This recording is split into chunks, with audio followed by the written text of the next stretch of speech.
Greetings, everyone, and happy Black History Month. It's truly wonderful to see all of you here today as we come together to celebrate the richness of Black culture, history, and resilience. First, thanks to all of you who helped out today, and special thanks to my DEI team, Anna and Adam. So I'm Lisanne Duher. I'm the director of DEI. I focus on staff and faculty. So it's wonderful to see you all here. This event is proudly presented in partnership with the Columbia Journalism School and Columbia Community Service. So all of you brought a can, thank you so much. We have a QR code if you would like to donate as well later on. This afternoon, we will experience the power of poetry, explore the deep historical roots of food in African American culture, and be inspired by the journeys of local food entrepreneurs who have turned their passion into purpose. And of course, we'll have the joy of tasting their delicious creations. While you may not be planning to become a food entrepreneur yourself, I hope their stories ignite courage and inspiration within you to pursue something you've always dreamed of. And if you want to learn more about Inspire, purchase Adam Galinsky's new book, Inspire. There you go. I just got a raise, y'all. As for me, my greatest source of inspiration comes from my daughter, who motivates me every day. But long before her, my first inspiration was my mother, who's here.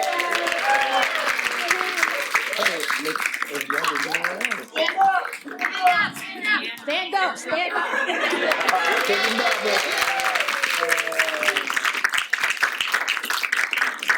And I'll add that she is a Columbia School of Social Work graduate.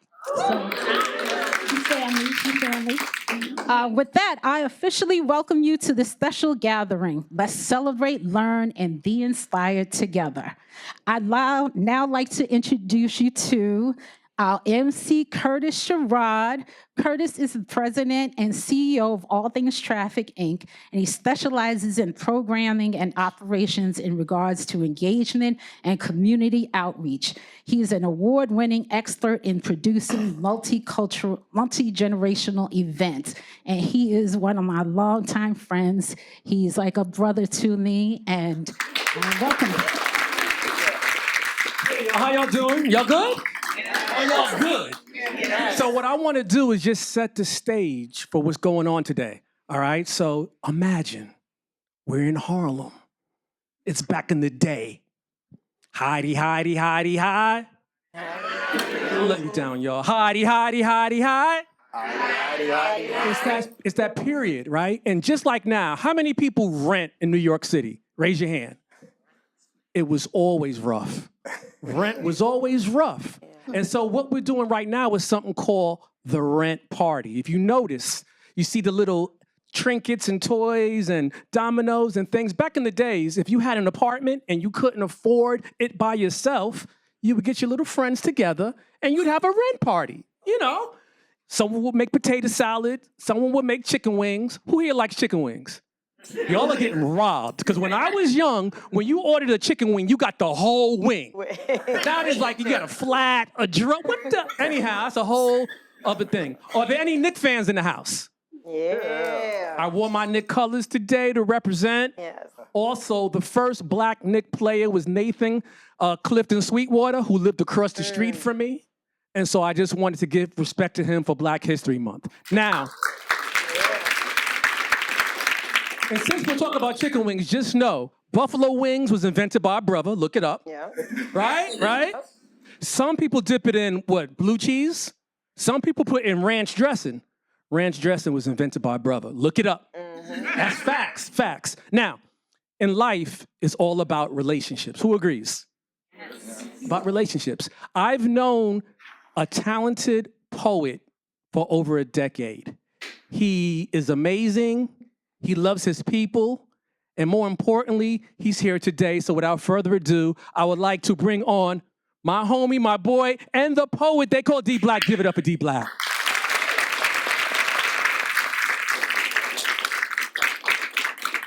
How we doing, family? Oh, yeah, y'all looking beautiful. Give a round of applause for yourselves, man. Yeah. Happy Tuesday. Happy Black History Month. My name is David Roberts. I'm an actor and a spoken word artist. In spoken word, I go by the name D Black. I'm going to do a piece for y'all if time permits. Maybe another one, but we'll see how things go. So let's start this off right. If you're black and you know it, clap your hands. If you, Some folks I see ain't clapping. See, it's 2025. We're all inclusion up in here. So when I say black, we all jumping in. If you're black and you know it, clap your hands. If you're black and you know it, clap your hands. If you're black and you know it and you're darn proud to show it, if you're black and you know it, clap your hands. All right, now, love it. The name of this piece is entitled Black People. This is the first piece I ever wrote, so it's only right that I do it today, Black History Month. When you see the right fist go up like so, that means I'm getting ready to say black people. I need y'all to rush it and say it with me. We're gonna do a practice run, okay? 1, 2, 3. Black people. 1, 2, 3. Black people. 1, 2, 3. Black people. If it wasn't for us, there wouldn't be a beginning. Lord knows that without us, there can't be no ending. Black people. If it wasn't for us, there would be different colors of the spectrum. Dark chocolate, honey, beige, caramel, and all the rest of them. Black people represent through hard times, the Middle Passage, and reparations that the government won't give up. Black people pretending to play along, but deep down we know what's up. Black people asking us to pledge allegiance to a country that still won't pledge allegiance to us. Black people, we used to pay the same fare but had to ride the back of the bus. Black people, if it wasn't for us, there wouldn't be no rock and roll. No hip hop, no jazz, no reggae, no soul. Black people, we got cats in the suburbs rocking Rockaware. Girls with straight strands putting braids in their hair. Black people, we turned Marshall Mathers into Eminem. Kept this culture going when you thought it was just a trend. Black people, here, let me show you. We changed McDonald's to Mickey D's, from cars to Hoop D's, from Reeboks to 5411s, from Cash to Cream, from Shaka King to Mo Shoot, from FUBU to Fat Farm, from Dirty Denim to Sean John. And ever since when did Ralph Lauren give a darn about the clothes that black folks was wearing? Oh, go figure. Black people, if it wasn't for us, there wouldn't be red Tims, blue Tims, green Tims, pink Tims, white Tims, purple Tims, baby Tims. Yo, I heard they got stiletto Tims. Who do you think made Timberlands popular in the summer? Black people from year to year who are always the fashion trendsetters. Black people. If it wasn't for us, there wouldn't be mathematics. The birth of astrology, the study of planets. Black people. Who do you think created the Super Soaker? Black people created the firefighter's headgear and showed beauticians how to curl or wave hair. Black people. If it wasn't for us, there wouldn't be a traffic light. In World War II, who Uncle Sam grabbed to go fight? Black people. Harriet Tubman's courage. Marcus Garvey's thoughts, a country being colonized, families being sold and bought. Black people, Bob Marley's spirit, Michael Jackson's songs, Malcolm X's speeches against all wrongs. Black people, Whoopi Goldberg's hair, Janet Jackson's smile, the poetry of Langston Hughes, Cab Calloway's style. Black people, black woman, as beautiful as a rose. Always looking fine, no one shall ever oppose. A vision of greatness from your head to your toes, from Erykah Badu's eyes to Lil' Kim's nose. Bad example. Black man holding down a fort, doing what you got to, not taking no shorts. Don't be content with constantly going to court or making a living selling white stuff that people can snort. Black people, we must rise and continue to be the kings and queens that we are.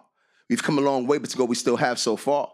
We must remain strong from the cradle to the grave, because from the plantations to the projects, they try to keep us enslaved. Black people, read up on your history. Don't believe all that you hear. Because without knowledge,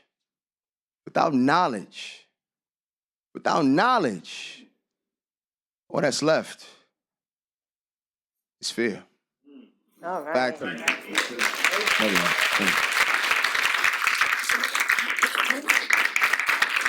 D Black, y'all. are about to get into a pretty cool panel. Now, first I want to introduce the moderator for today's festivities, okay?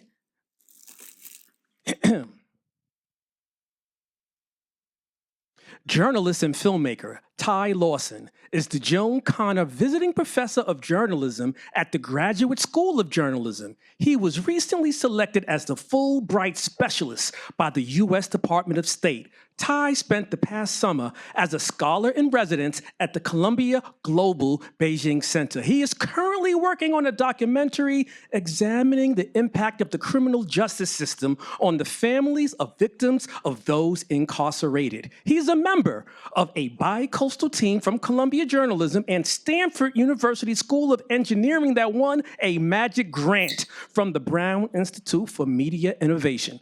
Yo, he's done a lot of stuff. He's a fly guy. He's smart. He's proficient. He is one of y'all. Give it up for Ty Lawson. Curiosity, when it comes to desserts, who here likes dessert? For Thanksgiving, what dessert must be on your table? What do you think? Apple pie? What do you think? Pecan pie. Sweet potato. Anybody else in the back there? You all the way in the back. You with the sky blue. What do you think? Yeah, you. Yeah. You just said pumpkin pie? Nah. So, we actually have a person on the panel here who embodies all that and more. From peach cobblers to banana puddings. I remember watching TV once, and she was battling Bobby Flay with her German chocolate cake. And you know who won, right? It won Bobby. Give it up for Leah Baylor, y'all.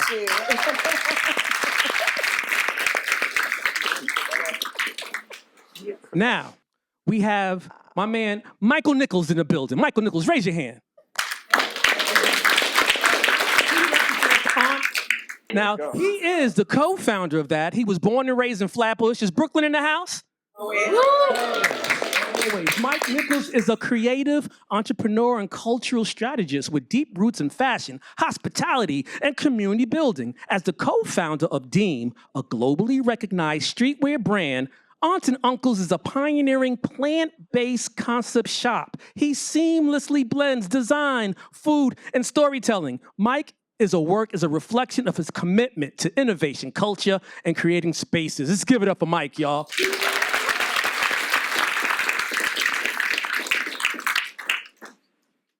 I know you ain't following me, Lisa. I'm gonna skip around, baby. I'm gonna skip around. I'm gonna go to Fauzia's, okay? Fauzia's Heavenly Delight. Raise your hand. Where you at, Fauzia? All right. Now, Fauzia's Heavenly Delights is a family-owned and operated food business that has been serving up Jamaican fusion cuisine since 1994. Her unique spices and blends focus on healthy ingredients. They set their dishes apart and allow for exciting and flavorful experience at every turn. Hey, Mike, we're doing like a Jamaican restaurant. Can I get something? Can y'all, someone say, Bo, Bo, Bo? So cool. We're keeping it official. Because from a cultural perspective, we're now going to Scion Cafe in Harlem. Where's BJ at? Go, BJ. BJ is an entrepreneur, activist, and author born in Ethiopia, raised in Israel, and currently residing in New York. BJ is also the founder of the Beta Israel of North America, the Cultural Foundation, which is a nonprofit dedicated to advocating for Ethiopian Jews in North America. Her work started with cultural showcases in the New York City area, encouraging filmmakers and artists to exhibit their works and promote the cultural heritage of Ethiopian Jews. So very important in the times that we're living right now. Can we have a round of applause for her?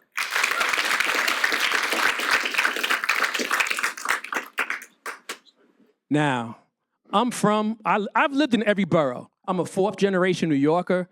I've been eating food in Harlem from Wilson's to MJ's to Georgie's to, I'm pan. Ooh, the grits with the chicken livers. Okay.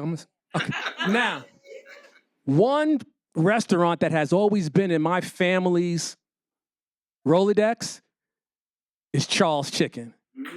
I mean, we have a representative from Charles here today. Charles is actually in the building himself, you know, and I remember, when it comes to that, that's what they do. And representing him today is my man Q.E. Slowbird. Raise your hand, Mr. Slowbird. So it's Quee Slowbird and it's Charles Pan-Fried Chicken. And that's what it is.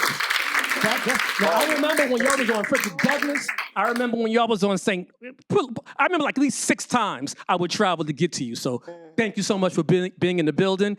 He's a culinary legend born in Huntsville, North Carolina. He mastered the art of pan-fried chicken under his mother's guidance when cooking for his 19 siblings. Moving to Harlem at 19. Chef Charles. Moving to Harlem at 19, he worked his way up from home-cooked plates to food trucks and eventually opening the beloved Charles Pan-Fried Chicken. Now, Chef Slowbird, he's a Harlem native, and he joined forces with Charles, and he is the COO of Charles Pan-Fried Chicken, spearheading its rebirth with a fresh brand identity and menu refinements. As the founder of Cooking with Shirley's Son, he is passionate about uplifting youth through culinary mentorship, using cooking as a tool for personal and professional growth. His deep connection to the Harlem community and his commitment to the empowerment makes food not just a meal, but a means of transformation. Let's give it up for all our wonderful guests here today. Give me down the menu and give it to your moderator, Mr. Ty. Thank you, sir. He's hooked up. I'm the only dude without a lapel joint, so. Thank you all for joining us, and thank you all for being on this panel. We know that food is a big part of the Black experience, and being in New York, you have food from all around the world that's on your menu, as you can see from this group that's here. But the first thing I want to get into with each of you is, can you talk a little bit about how you got to where you are now, in the sense of, we know it's not easy to open a business in New York. The average lifespan for any restaurant in New York is like 4.5 years. Some of you have been well past that. So how did you get to where you are now? Okay. We started, I am a third generation entrepreneur. My grandparents migrated during the Great Migration during the Renaissance era from Mississippi, Alabama to Harlem. And there was a need of, it wasn't all that easy, from moving from the South to the North. So there was also that need to be resourceful for yourself. And my grandmother encouraged my mother to start a business. And from there, I became that apprentice who 30 years ago embarked on opening up a retail shop outside of our home, the safety of our home. And it has been a journey. It has been, what I like to say is a cakewalk. And we have been through Harlem from our apartment to now building. I'm on my 3rd storefront. Not that I have 3 stores. It's just because we have had to navigate the real estate and the stigma of not existing beyond 4 years, because technically when I opened up back in the 90s, they said, you don't start making a profit till about your 3rd year. And to be able to grow a business within your community has been very rewarding. And it has also had its challenges. But we've made an investment in Harlem, and that's the importance of us to continue in Harlem. And just going off of that, did any of you start your restaurants in the last 5 years? Were you around during COVID? Like, how did you navigate that space? Austin Knuckles was born in COVID. My wife and I, we set out to open up the space. We didn't really want to, it wasn't a restaurant we had in mind. It was more so like a creative space that we used to go to Starbucks and try to get our ideas going, and we get kicked out, or it's just not the vibe for us. We wanted a spot that could have a glass of wine, some good vegan bites, and some books that inspire us. So we opened up Aunts and Uncles to be that. But we acquired the space in October 2019, in hopes to open up in March of 2020. But obviously, the world had other plans. So we were able to finally open up in October. And it was a challenge because we spent so much time and all of the money that we didn't even have in making a beautiful decorated space, because growing up in Flatbush, there was never really a space for us to sit down and dine and commune and get together. It was more so like order your food behind a bulletproof glass, or you eat at home, you know? So that was a challenge opening up for us. But we leaned in on the community, and we appreciate the people that saw the vision and entrusted us to provide, healthy bites to them and just providing space for them. So when they were able to finally sit down, they haven't left us yet. Well, and going off of that, when you think about, I know one term that comes to mind, and I've heard it in both of your answers, was you make do and you find the resources.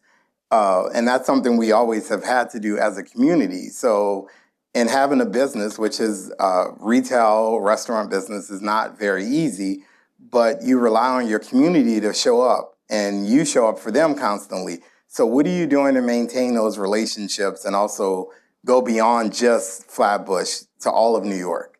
Well, first off is doing things like this. Taking opportunities to do this, meet people like Chef Quay and, our folks that I just met here, BJ and everybody.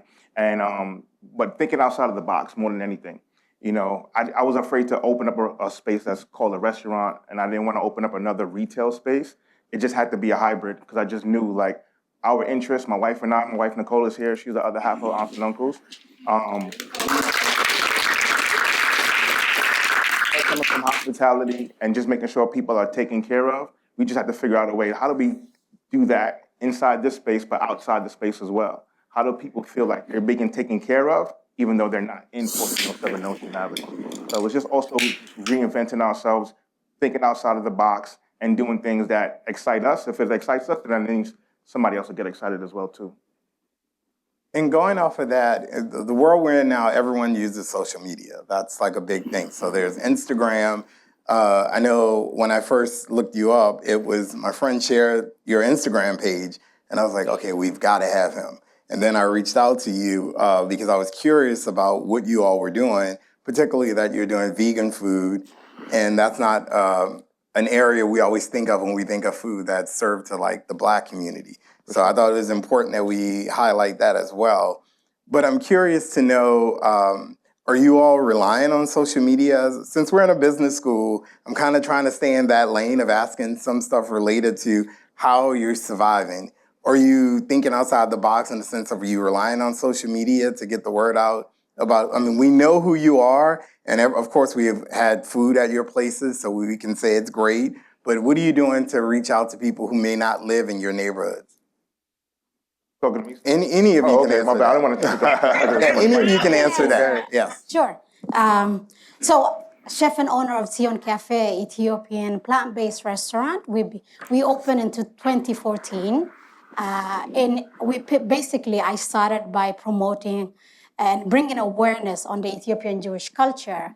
And throughout those events, people keep asking me, so what is Ethiopian Jewish food? And I wanted to bring that to the masses, and we decided to open Sion Cafe in 2014.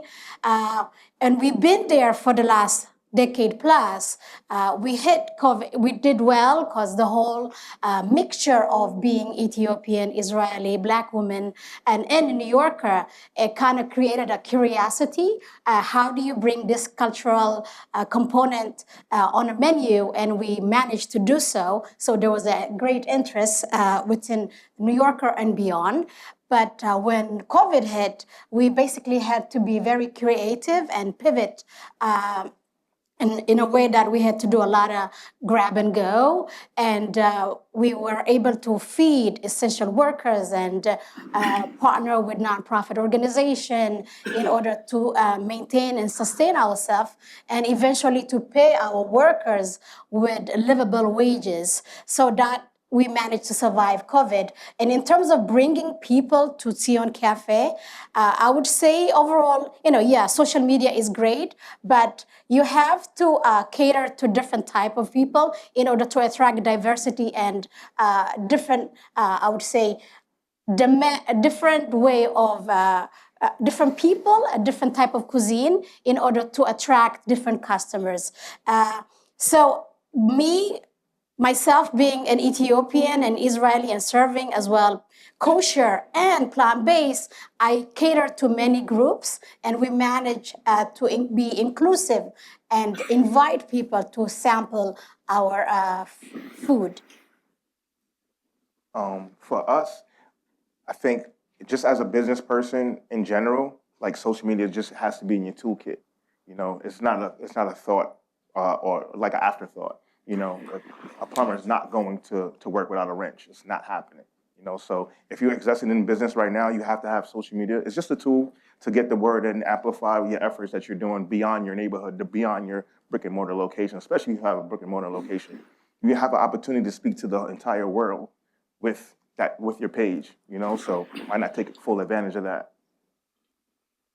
And when we think about Black food, typically when someone says, oh, we're going to this Black restaurant, or there's a closed-minded to think that Black food is only soul food, which is based in the South. I'm from the South, but Black food is also food that represents being vegan, being food that's kosher.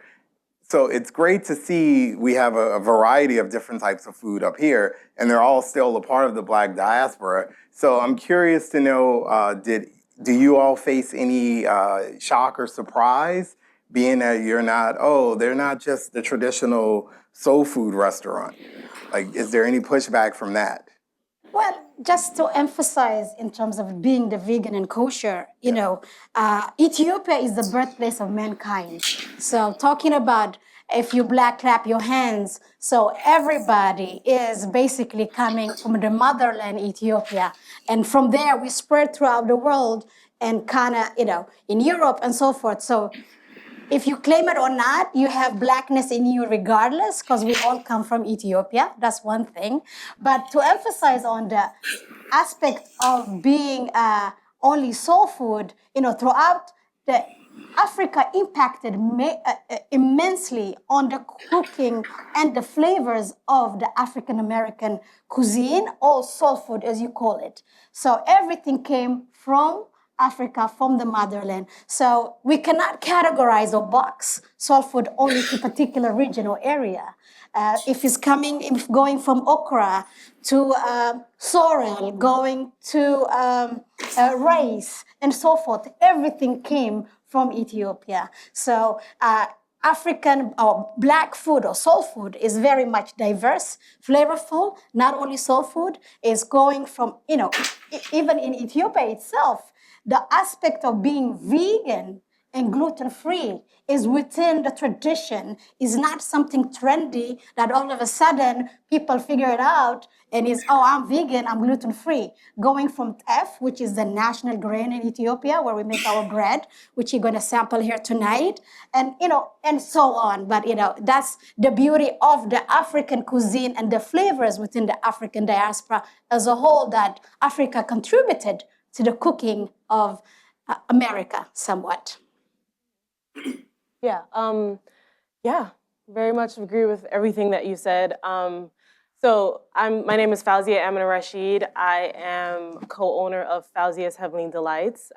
It is a family-run food business that has been in New York City for 30 plus years now, since I was 5 months old. My mother started her food cart when I was 5 months old. She's here today. She's sitting right over here.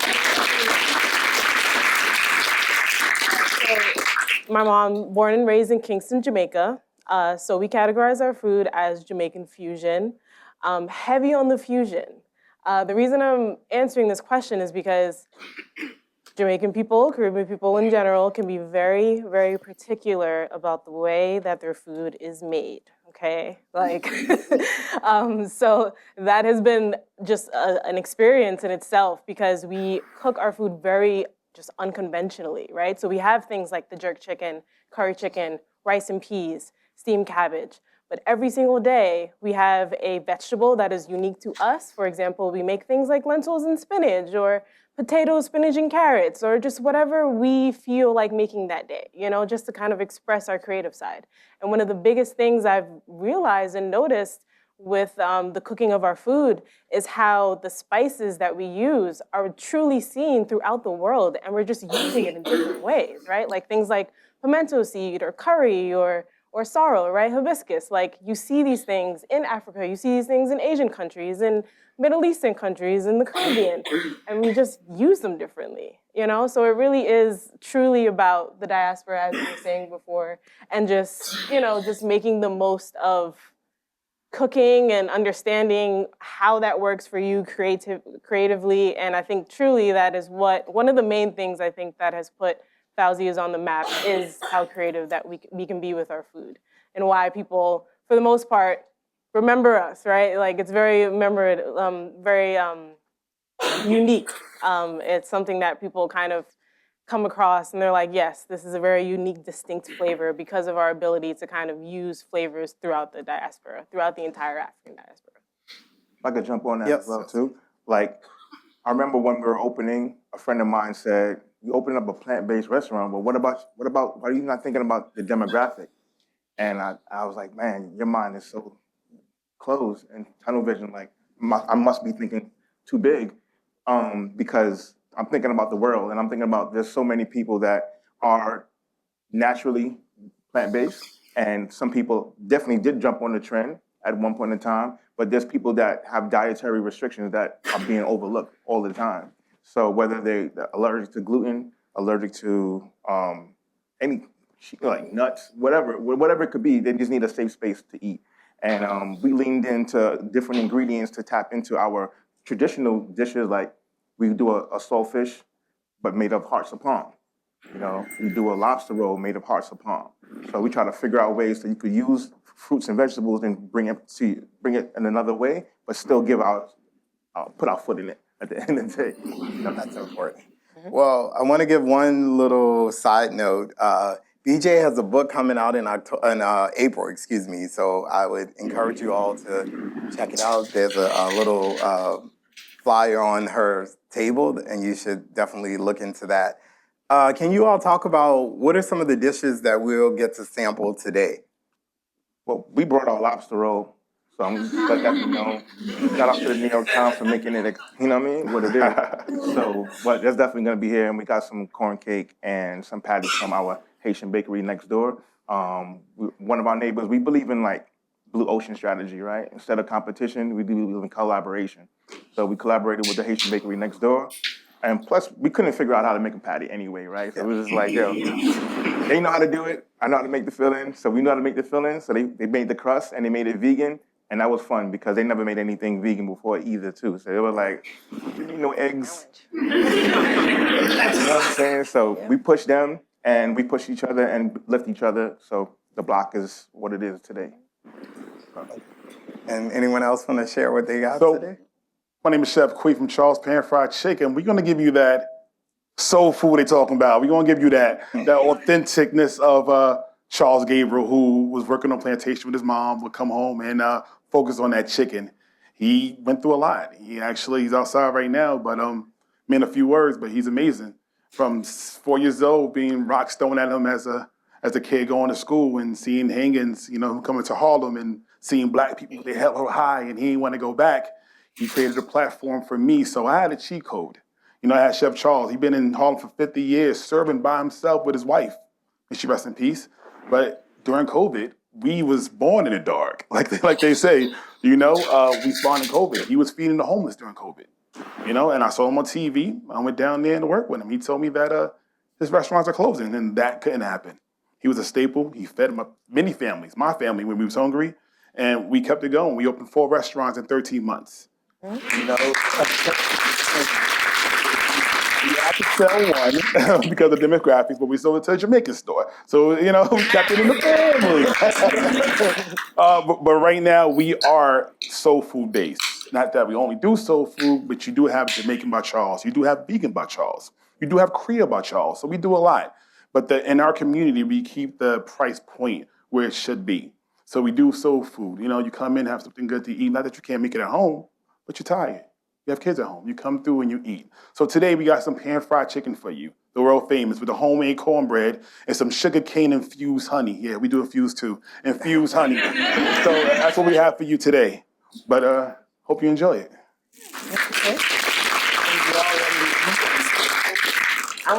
I gotta add to that because we're Cake and Chicken Way right on That's the block. 125th Street. So, you know, no one's walking in my shop without walking in his, and I'm like, and vice versa. So, you know, you got to come by and see us if we haven't announced where we are. I'm at 409 West 125th Street, right off of Morningside. And one of the things that in our journey, as I stated earlier, it started with recipes that was from my grandmother, a few base recipes, and then we caveat those all the way to what we're doing now, like sweet potato cheesecake, the red velvet cake, the sweet potato pie. These are recipes that started one type of recipe and we evolved different versions of them, different desserts in the shop. What I brought today is banana pudding because it did curate in the community, right? Some other people kind of like highlighted it, had a big marketing thing behind it, but you got to remember when you come down to banana pudding, that was the dessert that you made out of little of nothing at home. You had milk, you had some sugar custard, and you had vanilla wafers and some bananas, and you had a treat. So there's desserts that that were curated from our home, just from out of our pantry, just the necessity of having something delightful. And I grew up with cake in my house all the time, and I thought that was normal. And then I brought some cupcakes with some variety of cakes with different frostings. I'm big on buttercream and taking, you know, the plain buttercream and adding to it. So you're gonna get some samples of that. And we are going to be introducing vegan to our alumni. I spoke to Nicole about that earlier, you know, so she was over there walking to the table praying that there was something vegan. I was like, it's coming, the prayers will be answered. But I'm big on flavor. I'm big on something that I'm not going to serve you anything that I'm not going to eat, and the bar is high. So I hope you come by and enjoy. Since we are talking about Black History Month, I wanted to let you know, to inform you a little bit where we are currently located, Sion Cafe. We are located at 763 St. Nicholas Avenue. Back throughout the Harlem Renaissance, the place used to be called Jimmy's Chicken Shack. And the people who used to work there are Malcolm X, Red Fox, Billie Holiday used to perform there, and Charlie Parker listening to Art Tatum. So for me, as an Ethiopian immigrant coming to this venue and discovering the story and legacy of the excellence of Harlem, it was very important for me to highlight that. We do it by naming different cocktails and dishes after those legends. And talking about the tonight menu, we're gonna have sambusa, which is like a empanada or samosa filled in with flavorful seasoned lentils. We have faba beans, full, which is native to Ethiopia, Sudan, and throughout the Middle East. We can scoop it with pita bread.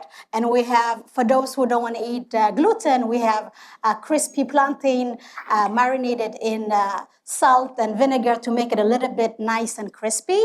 And with that, to accompany that, we have injera bread spread with traditional Ethiopian red lentil stew, very flavorful, but is rolled like sushi, for you to experience the Ethiopian bread. So these are the dishes we have for you today. And we're more than welcome to come and visit us. We do live music, again, to honor this legend, and live music and poetry and so forth. And we are located in 763 St. Nicholas Avenue between 148 and 149. And come and visit. Thank you.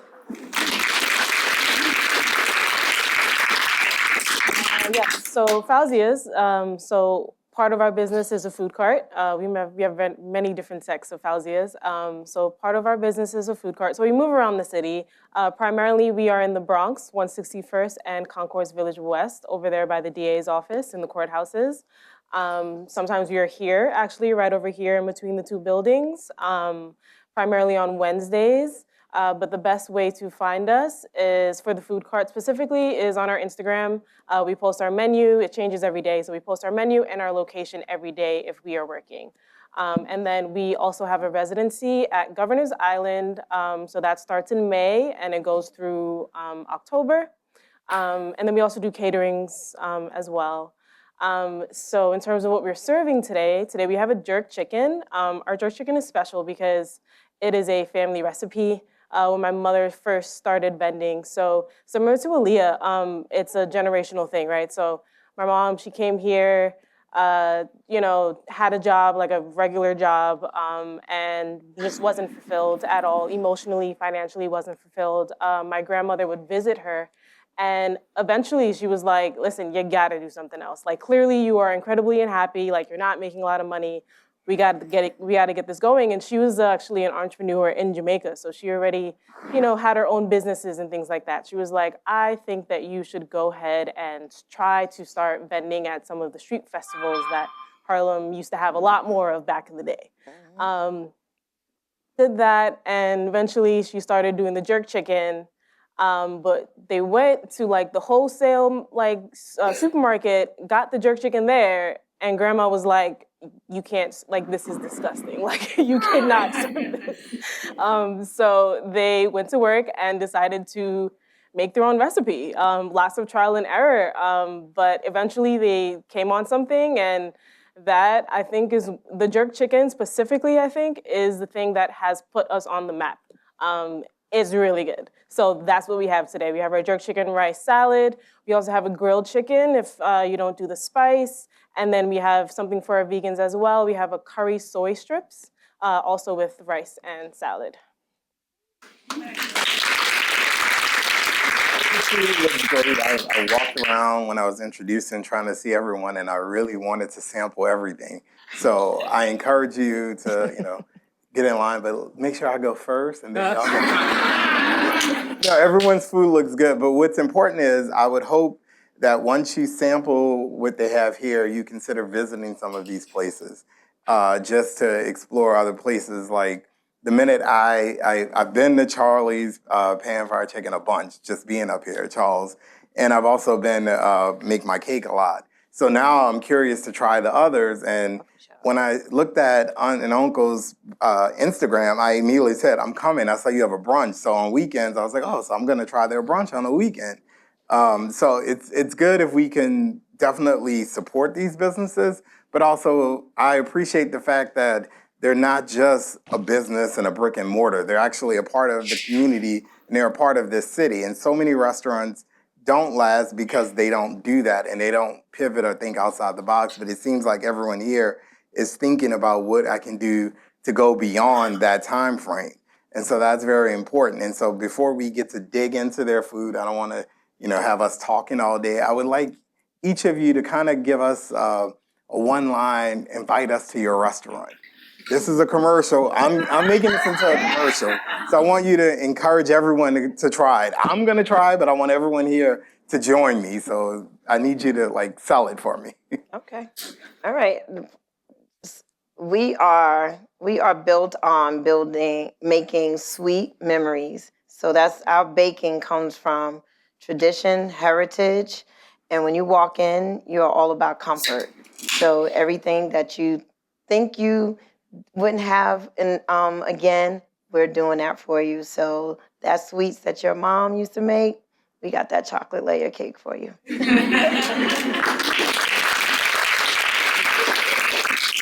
don't keep it simple. When you come to the restaurant, you get a welcome. So it's welcome. Oh, well. Welcome to Charles Pan Fried Chicken. Allow me to serve you. Yeah. All right. Well, Tion Cafe is a place where you can nourish your body and soul, and you feel like you're stepping into your cousin, your auntie living room. But beside that, I would like to ask you for a favor. My beautiful, lovely husband is here today with me, right here, and today is his birthday. Happy birthday to you. Happy birthday to you. Happy birthday to you. Happy birthday to you. So I brought him to come with me and help me on his birthday. We appreciate That'll get him. So growing up in Flatbush, Brooklyn, everybody, especially in the late 80s, early 90s, it was rain, crack era, everything like that. So a lot of people found ways to make it out the neighborhood, right? But the hood is not a geographical place. It's just a mindset. So we believe, we have a saying called make it in, right? What it looked like to make it in your community. So my wife and I invested everything we had and didn't have in making it in. So we hope that you guys could make it as well. For Fauzia's, our tagline is forever fresh, forever flavorful. At Fauzia's, you will always have fresh ingredients, and our spices will always be incredibly unique and things that you have never tried before. Well, before we dig in, I want to thank you all again for taking the time to speak to us. I think the main course is more important than hearing me talk and ask you questions. Everyone can definitely come up to you if they want to find out more. But I appreciate you spending this afternoon with us and sharing a little of what you do. I'm going to turn it back over to Y'all notice how the sun came out when he said that? Look at that. It's all warm and fuzzy up in here. time. It was time. Can we have another round of applause for these? What they're doing is really historic. Who knows why New York is called the Big Apple? Anyone? Because there was a restaurant in Harlem called the Big Apple back in the day that had it going on. And so people would say, oh, I'm going to the Big Apple. You know, Harlem has always, we invented chicken and waffles. We invented chopped cheese. You see what I'm saying? We always are the people with the gumption, the tenacity, the entrepreneurial spirit. But I just want to kind of mention this. Who can tell me who was the first female Black millionaire? Madam C.J. Walker, right? She had a daughter named Alelia, okay, who was also a millionaire. Madam C.J. Walker died from hypertension, had money, was a millionaire, died from hypertension. Do you know what her daughter died from? Hypertension.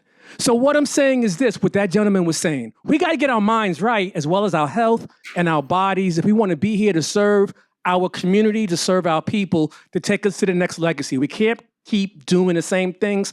Let's break this cycle. Now, another thing about Alelia Walker that was so amazing, she started something called a salon. So the salon was a situation she would get the intellectuals, the artists, the poets, all of the bon vivants, and all of the style makers, and everyone of the day, the Zora Neale Hurstons, the Langston Hughes, all those people, and they would come into her fabulous home. She had one in the city on 136th Street, like in Harlem, and she also had like a mansion in Croton on the Hudson, okay, where she would have these amazing events where they would have amazing food. So we're going to have amazing food provided by these guys, and we're going to have the salon side. So this was the rent party, right? Next, we're going to go to the salon. I want everyone to notice there are QR codes. The QR codes is your guide to each and every one of them, their website and all their information. Please do that. Please support that. And to go into a salon, you always had a good poet do a poem. So I would like D Black to take us out before we dine and wine and enjoy this culinary gastronomical feast. Once again, a round of applause for D Black.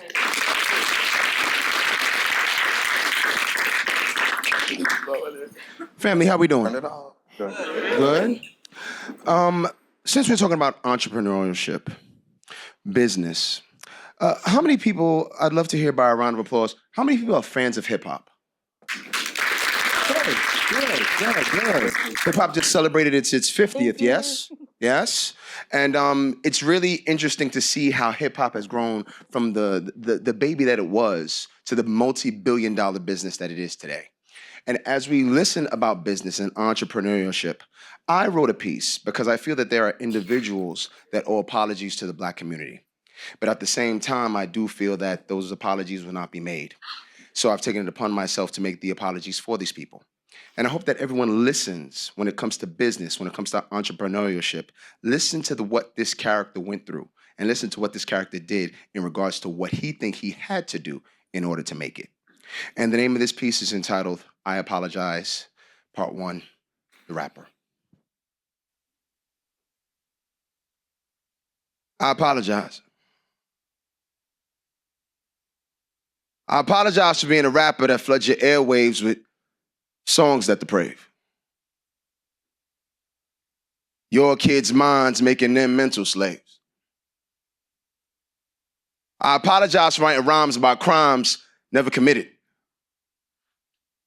Selling drugs, busting guns, and prisons never been in. I apologize for promoting companies that lack respect for me, stretching out their demographics and increasing their currency. I apologize for demeaning women when some of y'all don't deserve it, prostituting y'all on wax as a means of making profit. I apologize for exploiting my hood instead of explaining it, using it as a stepping stone when I should be saving it. I apologize for giving the N-word heavy rotation. Instead of lifting the minds of the masses, I'm satisfying investors. But see, I got this A&R saying if I don't write songs like these, he ain't gonna sign me. And y'all black folks is bootlegging and downloading, so you're gonna boycott, spare me. And plus I got seeds to feed, and y'all ain't buying enough copies. But these white kids get a kick out of black negativity. So I Sambo on tracks manifesting buffoonery. Because these black companies can't offer what these white ones is paying me. So for an MTV crib and a chance at luxury, I close my third eye and compromise my dignity. Like y'all females dance to my #1 hit songs of misogyny. Rhythmic masochists, gyrating to degradation, souls missing something, like single-parent housing. Now you know why today's black youth is unbalanced. Say hello to our future gang members or corner drug dealers. Listen to me, Lil Wayne, and 2 Chainz, trying to figure out who's a better father figure. And our streets is ruptured. Black leaders crossed over, selling out our structures to development vipers. And our black doctors and lawyers moved out to greener pastures. They're no more role models. They left out with the Cosby season, making us fans and victims are these misguided elders spewing the word nigger with lousy explanations. Y'all are taking us backwards, Ving Rhames' Pulp Fiction, but you call me blaxploitation. I'm just a sound on a radio station that y'all keep demanding. So whose fault really is this? I'm from that part of America where genocide thrives as my neighbor. Asbestos when I wake up, I hear sirens when I slumber. But now I'm a Stepford wife, stepping infection for my masters, strings pulled by my backers. But regardless of these factors,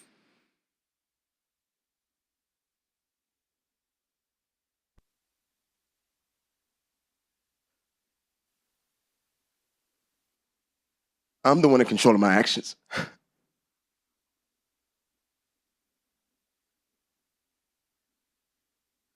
And I should still know better.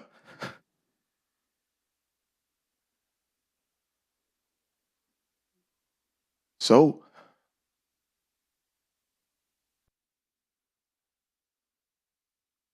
I apologize. Thank you.